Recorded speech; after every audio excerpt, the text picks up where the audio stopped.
We had indicated that our position was that Newfoundland and Labrador has made its contribution. We've stepped up there. We paid severance to the people who are working in the mill. We've done a fair bit with economic development, and of course the environmental issues are still out there. So from our perspective, the Newfoundland contribution and Labrador contribution is there. Obviously over a period of time, Canada heard that and realised that this is a matter that they have to deal with. And for whatever the reasons the government of Canada were, I can't second guess that. We just have to assume that this is a matter that they wanted resolved, and they got it resolved. So it was a very cordial conversation, and also very pleased to hear that the Prime Minister indicated that there be no indemnification, contribution, retribution, for want of a better term.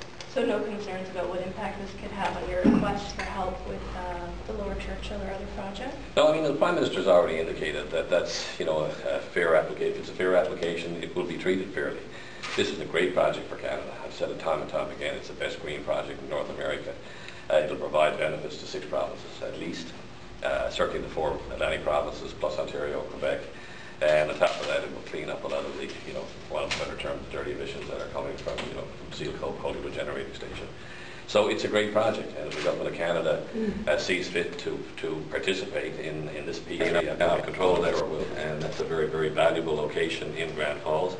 In conversation that my ministers have had with the Mayor of Grand Falls over the last couple of days, central Newfoundland and the Grand Falls area, I can't say it's booming, but it's doing very, very well. And to have that location now copper fastened and under the control of the provincial government, I think is a good thing. So that would be the only regret, if any.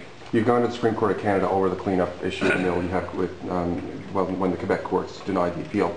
If the Supreme Court doesn't hear the appeal or they rule against you, is that the end of it? Will you have to then accept that you pay for the cleanup of the mill? Well, from a restructuring perspective, if we don't get accepted by the Supreme Court of Canada, and the odds of getting leave granted by the Supreme Court are not strong, put it that way. It's a very difficult thing to do. There's, out of the thousands of applications, I'm sure there's only a very small number.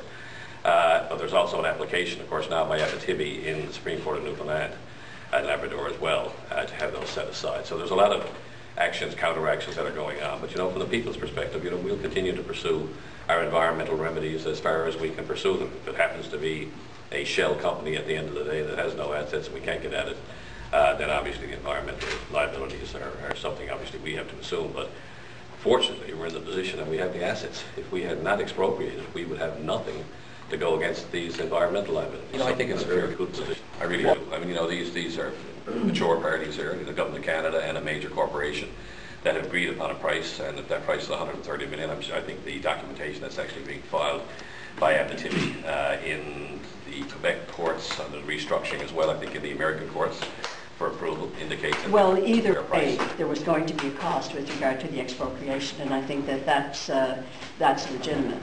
I think expropriating the assets was important for the good of the province, and there are costs that are, part of anything that goes on politically.